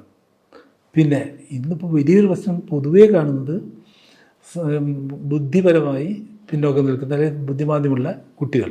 അതൊരു വലിയ സാമൂഹ്യ പ്രശ്നം കൂടിയാണ്. കാരണം എൻ്റെ അങ്ങനെ എനിക്കൊരു മകനുണ്ടെങ്കിൽ ഞാൻ മരിച്ചാൽ ഇത് എന്താവും? കാരണം ബാക്കി മക്കൾ വിവാഹം കഴിച്ച് കുടുംബമായി ജീവിക്കുമ്പോൾ ഇവനൊരു ബാധ്യതയാകില്ല, ഇവൻ്റെ ഭാവി എന്താണെന്ന് നേറി കഴിയുന്ന ഒരു സമൂഹമുണ്ട്. ഇത്തരം ഈ സമൂഹത്തിൽ ദുർബല വിഭാഗം എന്ന് വിളിക്കാവുന്നവർ കുടുംബത്തിലുള്ളപ്പോൾ ഞാൻ എൻ്റെ സ്വത്ത് മുഴുവനായോ അല്ലെങ്കിൽ ഭാഗികമായോ ഒരു പ്രൈവറ്റ് വഖഫ് ചെയ്യുന്നു. അപ്പോൾ ഇതിൽ നിങ്ങൾ വ്യക്തിപരമായി ഈ അവകാശികൾക്ക് അവകാശമില്ല, പക്ഷേ കൂട്ടായ അവകാശമാണ്. ഇത് വിൽക്കാൻ പാടില്ല. ഇതിന് ഞാൻ നടത്തിക്കൊണ്ടുപോകാൻ ഒരു മിടുക്കനായ ഒരുത്തനെ ഏൽപ്പിക്കുന്നു. അവൻ്റെ കാലശേഷം ആൺമക്കളിൽ മൂത്തെന്ന് അതിൽ എഴുതി വെച്ചിട്ടുണ്ടാവും, അവർ ചെയ്യണം. ഇതിലെ വരുമാനത്തിൻ്റെ നിശ്ചിത പങ്ക് ഇങ്ങനെ ബുദ്ധിമാന്ദ്യമുള്ളവന്, നിശ്ചിത പങ്ക് ഈ പെൺകുട്ടിക്ക്, നിശ്ചിത പങ്ക് അവർക്ക് എന്ന് പറയുന്നു. അപ്പോൾ ഇതിൽ സമർത്ഥരായവർ നടത്തി ഇതിലെ ആദായത്തിൽ ഇങ്ങനെ വീതം വയ്ക്കുന്നു. അവർക്കൊരു സാമൂഹ്യ സുരക്ഷിതത്വമല്ലേ നൽകുന്നത്? ശരിക്കും എൻ്റെ അഭിപ്രായത്തിൽ ഇതൊരു മാതൃകയാക്കി മറ്റു സമൂഹങ്ങളോ അവരുടെ കുടുംബങ്ങളിൽ ഇത് ചെയ്യേണ്ട ഒരു കാര്യമാണ്. ആ ഒരു വലിയ ഒരു ആശയത്തെ ഇതിന് ഇവർ പറയുന്ന ന്യായമാണ് ഇപ്പോൾ ഈ പ്രൈവറ്റ് വഖഫ് നിയമം മാറ്റുന്നത്. സ്ത്രീകൾക്ക് അവകാശം കൊടുക്കാൻ എന്നാ പറയുന്നത്. സ്ത്രീകൾക്ക് അല്ലെങ്കിലും അവകാശമുള്ളതിൽ ഇത് സുരക്ഷിതത്വത്തിന് വേണ്ടി ഇത് ചെയ്യുന്നു. ആർക്കും അവകാശം കൊടുക്കുന്നില്ലല്ലോ. സ്ത്രീകൾക്ക് കൊടുക്കാതെ ആണുങ്ങൾക്ക് കൊടുക്കുകയാണെങ്കിലല്ലേ വിവേചനം. ആർക്കും കൊടുക്കുന്നില്ല. ഇത് ഈ ആളുകൾക്ക് ഈ സ്വത്തിൽ അവകാശമുണ്ടായിരിക്കുമെന്നാണ് പുതിയ ഭേദഗതി എന്ന് പറഞ്ഞാൽ വഖഫല്ലാതായി മാറും. എൻ്റെ അവകാശം നാളെ എനിക്ക് വിൽക്കണമെന്ന് തോന്നിയാൽ വിറ്റാൽ പോയില്ലേ, ഇത് വഖഫല്ലാതായി മാറും. ഇത്ര വലിയൊരു കൺസെപ്റ്റിന് പോലും എന്ത് മതവിദ്വേഷത്തിൻ്റെ പേരിലാണ് ഇവർ ഇങ്ങനെ ചെയ്യുന്നതെന്ന് എനിക്ക് മനസ്സിലാകുന്നില്ല. അത്ര മോശമാണ്. അപ്പോൾ അത് വലിയ പ്രതിഷേധം ഉള്ളതാണ്. പിന്നെ ഉള്ളത് കേന്ദ്ര പോർട്ടലിൽ 90 ദിവസത്തിനും രജിസ്റ്റർ ചെയ്യണം. അതൊക്കെ നല്ല കാര്യമാണ്. പക്ഷേ അതിൻ്റെ ഒരു അപകടം എന്താ വെച്ചാൽ ഇത്രയും വിദ്യാഭ്യാസമുള്ള കേരളത്തിൽ പോലും വഖഫ് ബോർഡിൽ ഇത് രജിസ്റ്റർ ചെയ്യൽ നിർബന്ധമായിട്ട് 12,000 പള്ളികൾ രജിസ്റ്റർ ചെയ്തിട്ടുള്ളൂ, സ്ഥാപനങ്ങളെ രജിസ്റ്റർ ചെയ്തിട്ടുള്ളൂ. അത്രയും തന്നെ ഇനിയും രജിസ്റ്റർ ചെയ്യാറുണ്ട്. അപ്പോൾ 90 ദിവസം ഒരു കട്ട് ഓഫ് ഡേറ്റ് വെച്ച് അതിൻ്റെ അങ്ങനെ രജിസ്റ്റർ ചെയ്യാത്തവ വഖഫായി കണക്കാക്കില്ല എന്ന് പറഞ്ഞാൽ ആ ആനുകൂല്യങ്ങളും പ്രൊട്ടക്ഷനും അവർക്ക് നഷ്ടപ്പെടും. ആ ഒരു ആശങ്കയുണ്ട്. അതുപോലെ പള്ളികളിൽ വഖഫ് സ്ഥാപനങ്ങളിൽ CAG നിയമിക്കുന്ന ഓഡിറ്റർമാർക്കും ഉദ്യോഗസ്ഥന്മാരും പരിശോധന നടത്തി കണക്കുകൾ പരിശോധിക്കാമെന്ന് പറയുന്നത് കണക്ക് പരിശോധിക്കുന്നതിനെതിരായിട്ടല്ല, മറിച്ച് ഇവിടെ വഖഫ് ബോർഡ് ഗ്രാൻഡ്, സർക്കാർ ഗ്രാൻഡ് വല്ലപ്പോഴും കിട്ടുന്ന സ്ഥാപനമാണ്. വഖഫ് ബോർഡിൽ AGയുടെയും ലോക്കൽ ഫണ്ടിൻ്റെയും 2 ഓഡിറ്റ് ഉണ്ട്. അത് ന്യായമാണ്, നടക്കട്ടെ. ഈ പള്ളികൾ അത് നടത്തുന്നവർ ആ നാട്ടിൽ പിരിച്ചുണ്ടാക്കി ചെയ്യുന്നത്. ഒരു ക്രിസ്ത്യൻ പള്ളിയിൽ ഇങ്ങനെ സർക്കാർ ഉദ്യോഗസ്ഥൻ കൊല്ലം തോറും ചെന്ന് കണക്കുകൾ പരിശോധിക്കുമെന്ന് പറഞ്ഞാൽ അനുവദിക്കാൻ പറ്റും. മറ്റു മതങ്ങൾക്കൊന്നുമില്ലാത്ത അത്തരം നിയന്ത്രണങ്ങൾ എന്തിനു വേണ്ടിയാണ്? സർക്കാരിൻ്റെ കടന്നുകയറ്റത്തിന് വേണ്ടിയാണ് ഭയപ്പെടുന്നു. അതായത് വഖഫ് ബോർഡിൻ്റെ കീഴിൽ വരുന്ന പള്ളികളുടെയും മറ്റും കണക്കുകൾ CAGക്ക് പരിശോധിക്കാവുന്നതാണ്. CAGയുടെ നിയമിക്കുന്ന ഓഡിറ്ററോ അല്ലെങ്കിൽ ഉദ്യോഗസ്ഥനോ പരിശോധിക്കാമെന്നാണ് പുതിയ ഭേദഗതി. അപ്പോൾ ഇത്തരത്തിൽ ഉള്ള പിന്നെ സർവേ കമ്മീഷണർക്ക് അതൊന്നും നെഗ്ലിജിബിളാണ്, വിവാദമാക്കേണ്ട കാര്യം ഇല്ലാത്ത കാര്യം. കാരണം അത് കളക്ടർക്കാണ് ഇപ്പോൾ അധികാരം കൊടുക്കുന്നത്. നേരത്തെ ഗവൺമെൻറ് സെക്രട്ടറി ലെവലിലുള്ള ഒരാൾക്കായിരുന്നു. ഈ 2 പേരെ വെച്ചാലും ഇത് നടക്കില്ല. കാരണം അവർക്ക് അവർ ജോലിയുണ്ട്. മറിച്ച് ഇതിനു വേണ്ടി ഒരാളെ പ്രത്യേകം നിയമിക്കലാണ് ഇത് നടക്കാൻ നല്ലത് എന്ന അഭിപ്രായമാണ്. നമ്മൾ ഈ വഖഫ് ഇതിൻ്റെ നിയമങ്ങളും ഇതിൻ്റെ ഈ വിവേചനപരമായ സാധനങ്ങളെ കുറിച്ചിട്ടുള്ള ഉത്കണ്ഠകളും ആകാംക്ഷകളും നിലനിൽക്കുമ്പം തന്നെ നമ്മുടെ ഒരു വിഷയം എന്ന് പറഞ്ഞാൽ ഈ വഖഫ് ബോർഡും അല്ലെങ്കിൽ അതിൻ്റെ പ്രോപ്പർട്ടികളുമായിട്ടുള്ള തർക്കങ്ങൾ പലപ്പോഴും നോക്കുമ്പോഴത്തേക്ക് ഈ സ്വത്തുക്കളോ അല്ലെങ്കിൽ ഈ സ്ഥാപനങ്ങളോ ഭരിക്കാൻ ചുമതലപ്പെട്ടവർ അല്ലെങ്കിൽ ചുമതലപ്പെടുത്തിയവർ നടത്തിയിട്ടുള്ള അഴിമതികളോ കെടുകാര്യസ്ഥതകളാണ് പലപ്പോഴും ഈ കോൺട്രവേഴ്സികളിലും ഇതിലും പെട്ടിട്ടുള്ളത്. അപ്പോൾ സർക്കാർ എപ്പോഴും പറയുന്നത് അത്തരം സാധനങ്ങൾ ഒഴിവാക്കാൻ വേണ്ടിയിട്ടാണ് ഈ നിയമനിർമ്മാണം എന്നാണ്. അത് ശരിയല്ലേ? ഈ പറഞ്ഞപ്പോൾ ഈ മുനമ്പം പോലും ആ നിലയിലുണ്ടായ ഒരു വിഷയമല്ലേ? അതിലൊക്കെ അത് ഏറെക്കുറെ അംഗീകരിക്കുന്നു. പക്ഷേ അതിന് പരിഹാരം ഇത് പരിഹരിക്കലല്ല. ഇപ്പോൾ ഒരു നിയമം ആരും ദുരുപയോഗം ചെയ്താൽ ചെയ്യുന്നവരെ ശിക്ഷിക്കപ്പെടുക എന്നല്ലാതെ ആ നിയമം ഇല്ലാതാക്കുക എന്നത് അല്ലല്ലോ അതിൻ്റെ ഇത്. ഒന്ന്, ഇനി വഖഫ് ബോർഡ് എന്ന് പറഞ്ഞാൽ ഒരു വിശുദ്ധ പശുവല്ല. ഇനി ഏതൊരു നമ്മൾ സാധാരണ പറയാറുണ്ട് പുരോഹിതന്മാർ അവർ മാതൃകാപരമാകേണ്ടവരിലെ അവർ തെറ്റ് ചെയ്യുമ്പോൾ ഒന്നിനെയും നമുക്ക് ഈ സമൂഹത്തിൻ്റെ മൊത്തത്തിലുള്ളതിൽ നിന്ന് അടർത്തിയെടുത്ത് കാണാൻ കഴിയില്ല. സമൂഹത്തിലുള്ള അഴുക്കുകൾ അവരിലും ഉണ്ടാവും. വഖഫ് ബോർഡ് ഒരു സർക്കാർ സ്ഥാപനമാണ്. അതിൽ ഉദ്യോഗസ്ഥർ സർക്കാർ ഉദ്യോഗസ്ഥരാണ്. കെടുകാര്യസ്ഥത ഉണ്ടാവും, അതുപോലെ തന്നെ അധികാരമോഹം ഉണ്ടാവും, അഴിമതി ഉണ്ടാവും. കേരള വഖഫ് ബോർഡിൽ ഈ പറഞ്ഞ എല്ലാം ഉണ്ട്. ഉള്ളവർ എന്ന് കരുതി എല്ലാ സർക്കാർ ഉദ്യോഗസ്ഥരും മോശമാണെന്നല്ല, ഇല്ലാത്ത പറയാൻ കഴിയില്ല. അവിടെ ഈ നിങ്ങൾ പറഞ്ഞ മുനമ്പം വിഷയം 2013 വരെ ഈ ഭൂമി വഖഫ് ബോർഡിൻ്റെ അനുമതിയോടെ വിൽക്കാമായിരുന്നു. 2008 പരാതി കിട്ടുന്നത് വഖഫ് ബോർഡിന്. 8 കിട്ടിയ പരാതി 2019 ബോർഡ് തീരുമാനമെടുക്കുന്നത്. 13 വരെ വിൽക്കാം. 19 എടുക്കുമ്പോൾ ഒന്നും ചെയ്യാൻ പാടില്ല. മറിച്ച് 13 അതിന് മുമ്പ് തീരുമാനിച്ചിരുന്നുവെങ്കിൽ 2008 കിട്ടിയ പരാതി 2013 മുമ്പ് തീരുമാനിച്ചിരുന്നുവെങ്കിൽ ബോർഡിൻ്റെ അനുമതിയോടെ യഥാർത്ഥ അവകാശികൾ കാശ് കൊടുത്തവർക്ക് വിറ്റതായിട്ട് കണക്കാക്കി ബാക്കി അന്യായമായി കൈവശപ്പെടുത്തിയവർ ഒഴിവാക്കാമായിരുന്നു. ഈ വിഷയം ഉണ്ടായില്ലായിരുന്നു. ബോർഡിൻ്റെ കെടുകാര്യസ്ഥതയാണ് ഉണ്ട്, ഞാൻ സമ്മതിക്കുന്നു. അതുപോലെ ഈ അധികാരമോഹം 56ാമത്തെ വയസ്സിൽ സർക്കാർ ഉദ്യോഗസ്ഥൻ്റെ നിലയിൽ ബോർഡിൽ നിന്നും റിട്ടയർ ചെയ്തു പോകേണ്ട CEO ഞാൻ ഇനിയും ഇവിടെ ഇരിക്കുമെന്ന് പറഞ്ഞ് ഹൈക്കോടതിയിൽ പോയി. ഹൈക്കോടതി ഇയാൾ സിംഗിൾ ബെഞ്ച് പറഞ്ഞു ഇയാൾ അർഹനല്ല പോകണമെന്ന് പറഞ്ഞ് മറ്റേ ഡിവിഷൻ ബെഞ്ചിൽ പോയി. അവരും പറഞ്ഞ് അവസാനം സുപ്രീം കോടതി പിടിച്ച് പുറത്താക്കേണ്ടി വന്ന അവസ്ഥയിലുണ്ടായിട്ടുണ്ട്. ഇപ്പോൾ വഖഫ് ബോർഡിലെ മുൻ മെമ്പർമാരും ഇപ്പോഴത്തെ 2 മെമ്പർമാരും മുൻ ചെയർമാനും CEOയ്ക്കുമെതിരെ വിജിലൻസ് കേസിൽ കോടതി പറഞ്ഞു ഇവർ പ്രഥമദൃഷ്ടിയ കുറ്റക്കാരാണ്, FIR ചാർജ് ചെയ്യുന്നു, ബാക്കി അന്വേഷിക്കണമെന്ന് പറഞ്ഞു. അത് അന്വേഷിക്കരുത് എന്നാവശ്യപ്പെട്ടുകൊണ്ട് കോടതിയിൽ കേസുണ്ട്. നിങ്ങൾ ആരെങ്കിലും കേട്ടിട്ടുണ്ടോ ഞാൻ അഴിമതിക്കാരനല്ല എന്ന് പറയാൻ വേണ്ടി അഴിമതി നടത്തുന്നു? അതായത് ഈ കേസ് നടത്താൻ വേണ്ടി. ഇപ്പോൾ എനിക്കെതിരെ സർവീസിലുള്ളപ്പോൾ വിജിലൻസ് അന്വേഷണം വന്നാൽ ഞാൻ കേസ് നടത്തി ഞാൻ ശുദ്ധനാണെന്ന് തെളിയിക്കണം. ചിലപ്പോൾ ശുദ്ധനായിരിക്കും, ആണെന്ന് തെളിയിക്കേണ്ട ബാധ്യത എനിക്കാണ്. ഇത് ഇവർക്കെതിരെയുള്ള കേസിൽ വഖഫ് ബോർഡിൽ നിന്നും കാശെടുത്ത് ഒരു സീനിയർ വക്കീലിനെ നിയമിച്ചിരിക്കുന്നത്. എന്ന് വെച്ചാൽ ഞാൻ ശുദ്ധനാണെന്ന് പറയാൻ, ഞാൻ അഴിമതിക്കാരനല്ല എന്ന് പറയാൻ അഴിമതി നടത്തുന്നത് അതുപോലും ചെയ്യുന്നവരാണ്. പക്ഷേ അതൊക്കെ ഒരു സമൂഹത്തിൻ്റെ പരിച്ഛേദത്തിൽ ഉണ്ടാവും. അത് മൊത്തത്തിലൊരു സംവിധാനത്തിൻ്റെയോ നിയമത്തിൻ്റെയോ കുഴപ്പമല്ല. അല്ലെങ്കിൽ കാലാകാലങ്ങളായി തുടർന്നു വരുന്ന കീഴ്വഴക്കങ്ങളും മറ്റ് സാധനങ്ങളും ഇല്ലാതാക്കാനായിട്ടുള്ള ഒരു ഉപാധിയാക്കാൻ പറ്റില്ല. അപ്പോൾ ഇപ്പം ഈ ഒരു സംഭവത്തിന് നമ്മളെ ഒരു സമൂഹം എന്നുള്ള നിലയിലും ഒരു സമുദായം എന്നുള്ള നിലയിലും ഏത് നിലയിലാണ് ഇപ്പം നിയമപരമായിട്ട് നമുക്ക് ഇതിനെ നേരിടാനുള്ളത്? ഇപ്പോൾ ഇതിനെ ഈ നിയമത്തെ നമ്മൾ ഏത് നിലയിൽ നമുക്ക് ഒന്ന് എന്താണെന്ന് വെച്ചാൽ ഈ നിയമം നമ്മുടെ രാജ്യത്തെ ഭരണഘടന അനുവദിക്കുന്ന മൗലിക അവകാശങ്ങൾ 25-26 വകുപ്പുകൾ ഒരു മതത്തിൽ വിശ്വസിക്കാനും പ്രചരിപ്പിക്കാനും അതുപോലെ തന്നെ മതസ്ഥാപനങ്ങൾ സ്ഥാപിച്ച് നടത്താനുമുള്ള അവകാശം അവയുടെ ലംഘനമാണ്. അത് തീർച്ചയായും നിയമപരമായി നേരിടും. അതോടൊപ്പം തന്നെ ഒരു ജനാധിപത്യ സമൂഹത്തിൽ സമാധാനപരമായ പ്രതിഷേധങ്ങളിലൂടെ ഞങ്ങളിത് ഉയർത്തിക്കൊണ്ടുവരും. ഇതിൽ പലപ്പോഴും എനിക്ക് തോന്നുന്നതെന്ന് പറഞ്ഞാൽ ഈ ഒരു വിഷയത്തെ ഒരു നമ്മുടെ ലാർജറായിട്ടുള്ള ഒരു ഡെമോക്രാറ്റിക് ഫ്രെയിംവർക്ക് ജനാധിപത്യ സംവിധാനം നേരിടുന്ന പല ഭീഷണികളിൽ ഒന്നായിട്ട് മുന്നോട്ട് വയ്ക്കുകയും അതുപോലെ തന്നെ മറ്റ് സമുദായങ്ങളുടെ കൂടെ അത് അല്ലെങ്കിൽ ആ ജനാധിപത്യപരമായ അവകാശങ്ങളെക്കുറിച്ചിട്ടുള്ള വ്യാകുലതകളും ഉത്കണ്ഠകളുള്ള മറ്റ് സമുദായങ്ങളെ കൂടെ അതിൽ ഭാഗഭാക്കുകളാകുകയും ചെയ്യുന്ന നിലയിലുള്ള ഒരു പ്രവർത്തനത്തിനല്ലേ കൂടുതൽ സാധ്യത വേണ്ടത്? അത് വളർന്നു വരും. അത് എന്താണെന്ന് വെച്ചാൽ ഇപ്പം തന്നെ ഇന്ത്യയിലെ പ്രതിപക്ഷം ഒന്നിച്ചു നിന്നതിനെ എതിർക്കുന്നത് ഒരു മതത്തിൻ്റെ കാര്യമായിട്ടല്ല, കാരണം ഒരു ഭരണഘടനാപരമായ ഒരു പ്രശ്നം എന്ന നിലയിൽ തന്നെ എതിർക്കുന്നു. കോൺസ്റ്റിറ്റ്യൂഷണൽ റൈറ്റ്സുകൾക്കെതിരെയുള്ള കടന്നുകയറ്റമായി കണ്ട് അവർ എതിർക്കുന്നു. പിന്നെ ബാക്കി സമുദായങ്ങൾ കേരളത്തിൽ മുനമ്പം ഭൂമിയുടെ പശ്ചാത്തലത്തിൽ നടന്ന വഖഫ് നിയമത്തെക്കുറിച്ചുള്ള തെറ്റായ പ്രചരണങ്ങളുടെ ഒരു അടിത്തറയിൽ ആണ് ഈ തെറ്റിദ്ധാരണ നീക്കാൻ ഞങ്ങൾ ശ്രമിക്കും. തീർച്ചയായും ഈ നിയമത്തിനെതിരെ എല്ലാവരെയും ഒന്നിച്ച് നിർത്തി തന്നെ മുന്നോട്ട് പോകും. ഇപ്പോൾ ഈ മുനമ്പം വിഷയം നമ്മൾ ഈ ഡിസ്കഷൻ്റെ അവസാനം വരുമ്പോൾ വീണ്ടും ഈ മുനമ്പം വിഷയത്തിൽ അടുത്ത കാലത്ത് ഒരു കോടതി വിധിയെല്ലാം വന്നിട്ടുണ്ട്. അതിനെ നിങ്ങൾ എങ്ങനെയാണ് കാണുന്നത്? അല്ല, അതെന്താണെന്ന് വെച്ചാൽ ഈ മുനമ്പം ഒരു വഖഫ് ഭൂമിയാണ്.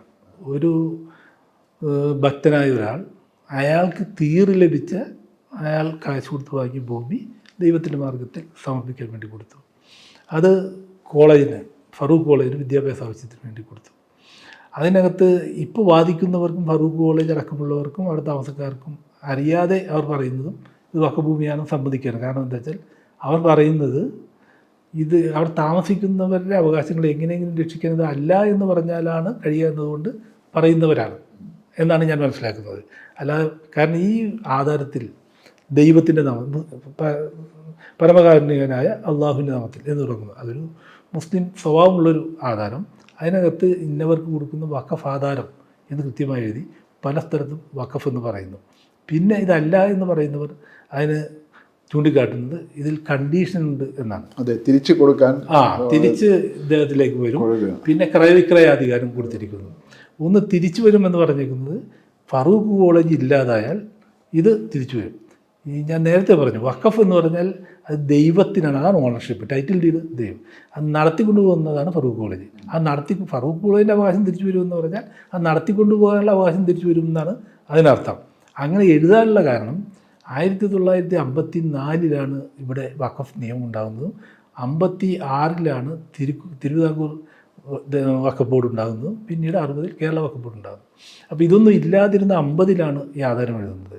വഖഫ് ബോർഡ് രൂപീകരിക്കപ്പെടുകയും നിയമം വരികയും ചെയ്തപ്പോൾ ഇങ്ങനെ വഖഫ് ഈ സ്ഥലം നിലനിൽക്കുകയും കൈകാര്യം ചെയ്യുന്ന കോളേജോ അല്ലെങ്കിൽ മുത്തുവല്ലിയോ ഇല്ലാതാകുകയും ചെയ്താൽ ഈ സ്ഥലം പിന്നെ എന്ത് ചെയ്യുമെന്നതിനെക്കുറിച്ച് ഇപ്പോൾ അത് വഖഫ് ബോർഡിൻ്റെ ഉത്തരവാദിത്വമുണ്ട്. മറിച്ച് അന്ന് അങ്ങനെ ഒരു സംവിധാനം ഇല്ല.